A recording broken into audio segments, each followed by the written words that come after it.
It's going big like half like I'm Jess. I'm Jess Britton. I'm the communications director here for Action Together NEPA. We just want to thank everyone for being here. And what we're going to do is we're going to just have the organizations who came together to make this event happen just introduce themselves, give a few updates on their work and why they're here and why it's so important to show solidarity in this moment when immigrants across the country, but also right here in NEPA, are under attack, and we need to be showing up for our friends, our neighbors, our co-workers, and saying we're not going to stand for this, and we have to keep coming together. But yeah, thank you all for being here. We're here because it's important to come together as a community when anyone is under threat. As we head into Memorial Day weekend, it is especially important to remember that this is a nation of immigrants and that everyone is welcome here. So that's why we're here. So I'm going to turn it over to Dwayne now. Hi, everyone. Thank you for being here. I am thrilled to be here on behalf of the Pennsylvania Policy Center, Pennsylvanians Together, and also for Action Together NEPA. I could stand here with my other hat, my day job hat, and talk about how nearly 20% of Main Street business owners in Pennsylvania are immigrants. I could talk about how immigrant workers contribute billions of dollars to our state economy, keeping hospitals running, our schools functioning, and our communities strong, or perhaps just point out that 10% of the workers in Pennsylvania are immigrants, which includes 24% of chefs and head cooks, 30% of software developers, 26% of physicians.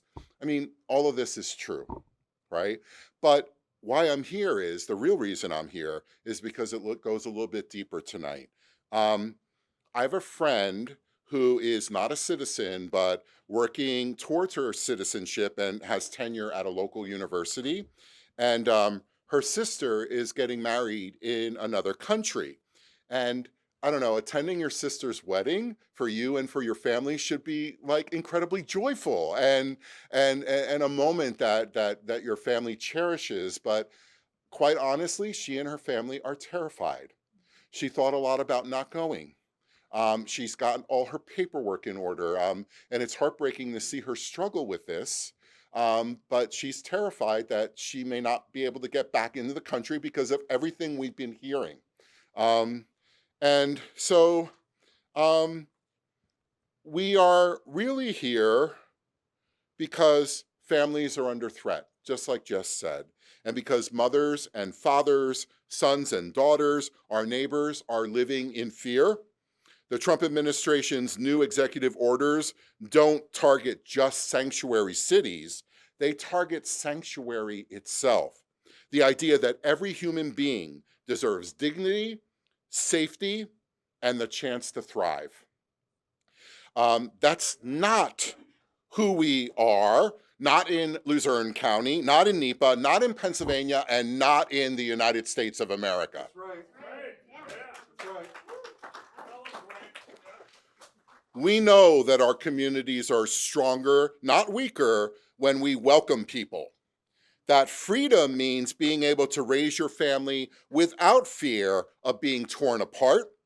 That democracy means we decide who we care for and how we care for one another, not federal agents knocking on doors in the middle of the night. Yeah. So tonight, we shine a light, literally and figuratively, that we stand together to say, immigrants belong here, your families belong here, your dreams, your work, your lives, they are all part of the American story, and no executive order will erase that.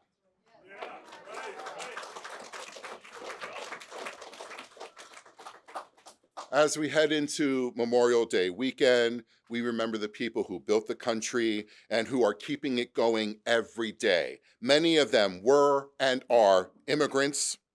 This vigil isn't just about resistance, it's a remembrance, and it's a recommitment to the ideas that we are all welcomed here. Thank you very much. with that, we have some other folks. I'd like for them to come up and introduce themselves, and I'd like to start with Omar here. Hi, Omar. Welcome. As he said, my name is Omar de la Cruz, and I'm the organizer for Hazelton with Make the Road Pennsylvania. We mostly do work with immigrant rights and education justice.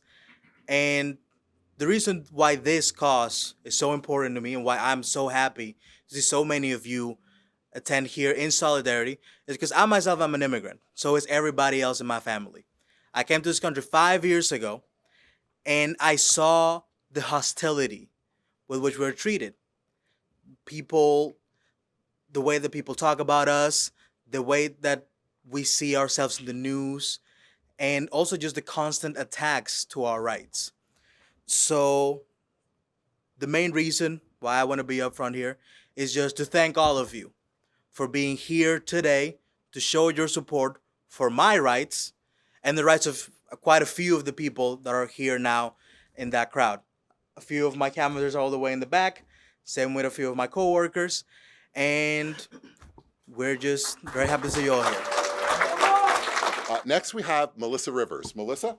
Hello, everyone. As he said, my name is Melissa Rivers. I am the Luzerne County NAACP's branch president. I am here. It's obvious why we're here, obvious, of what's going on, right? We all want to be in support of what is not right, and we're not getting treated equal, right? So if one isn't safe, we all aren't safe, right? So I want it to be known that the NAACP is here to make sure that we do fight for discrimination, we do fight for injustice, and this falls under that, right? So at the end of the day, I'm happy that we're all here, and I'm here with all these other organizations in solidarity. Let's make sure that we make this pledge to be of service and be of action with what is going on to suppress what is happening. So it wasn't much that I wanted to say, but thank you all for being here, though. Next, we have Matt Matei. Mike Matei. It's fine. Matt's my brother. It happens all the time.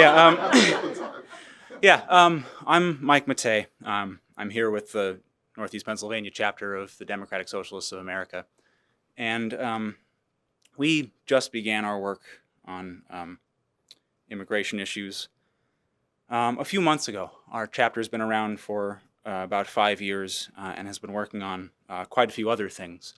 And I think it's important to point out, as we're here together, all gathered around this one issue, that our mission at DSA is to push for a future grounded in community and mutual aid and taking care of each other and standing together.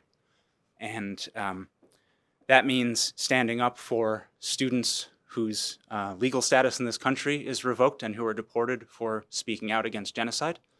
So immigration issues are tied to Palestine. And that means advocating for folks who are treated poorly in our carceral system, because immigration is also enforced through the prison system. And so immigration is also an issue of prison abolition. So all the things we are working on together to push for this future all come together in this issue. And so as we're standing together, I would like to call you to action alongside us in what we're doing. We are currently protesting Homeland Security Investigations' move from their office here in Wilkes Barre to their office in Forty Fort, which the Flood Protection Authority is leasing to them. And so we've been active in telling the Flood Protection Authority to back out of that lease. But we have to realize in doing that Homeland Security, ICE is here. They're already in Wilkes Barre. They're already operating in Luzerne County. And so we can and will be setting up something like an ICE watch, some kind of reporting and direct action system where we can intervene, we can de-escalate. And for that, we need numbers, and numbers are what a gathering like this gives us. We can also track in the county prison system ICE's detainers. Detainers are when ICE goes and says, we would like you to give us time with this particular inmate so we can investigate them for immigration issues. And so the county prison system is working with ICE in that regard. And so we are working on how we can track those detainers and how we can advocate for people as they are being pulled from the county prison system and into immigration hearings and things like that. And last, one of the most vulnerable populations, of course, are the children in our community. And with the Trump administration's revoking in January of a federal policy that schools are no longer off limits for immigration enforcement operations, we are working to pressure school boards and school districts to implement policies to protect their kids. So those are some of the things we're working on now and some of the things you'll hear about from us, and we're hoping we can work with all of you on. We're glad to be here. We're happy to see so many wonderful organizations working on this, and we're looking forward to standing together. Thanks.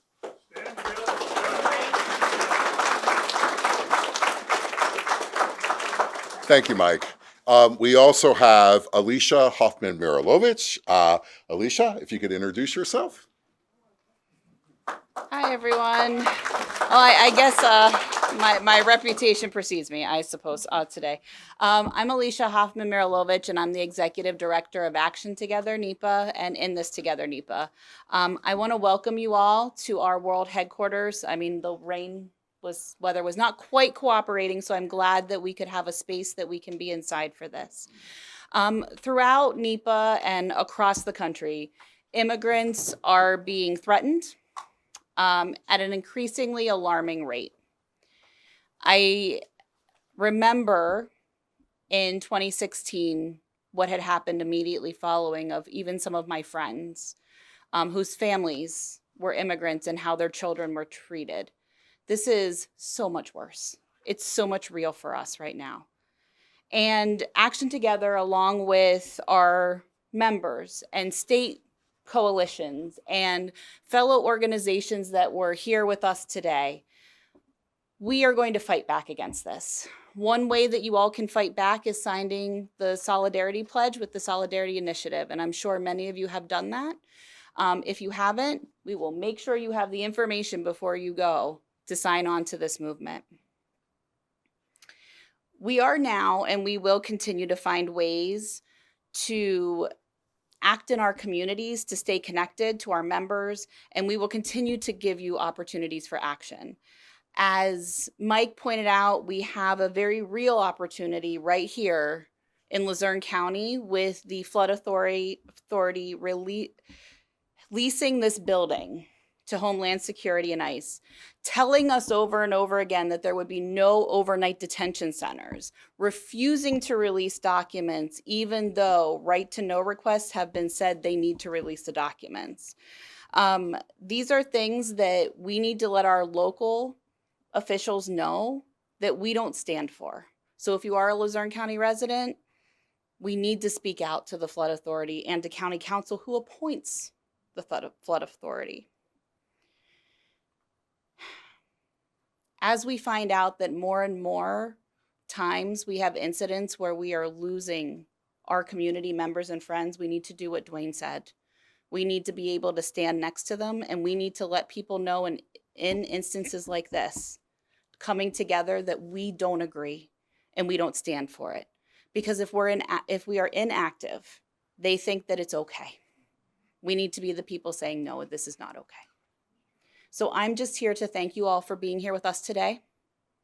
Thank you for supporting so many of our partners who are doing this work on the ground, and for being with us together, especially on a Friday night before a holiday weekend, in the rain or whatever it is right now. Let me tell you, in half an hour, it went from rain to sun to half the street was raining, half wasn't. We could not figure it out. But thank you for being here with us all. And please, let's all do this together. Bring in some people with you next time. Let's continue to speak out and let people know that this is not okay. We want to keep our neighbors safe. We need our thriving communities to stay safe, and we support immigrants of all shapes and sizes. Thank you. Those calls to action and the information that Mike and Alisha shared, we do have information on that. We do have a flyer that we can give folks. If you don't want to take that outside with you, we get that. We'll make sure that they get handed out before folks leave, but they are on the table back there. But we don't want you to have to hold them while you're holding your candles. It started out as a big nightmare. Like, half white, which is unwhite, but they're half Cree Indian. So they live on a reservation out in Montana.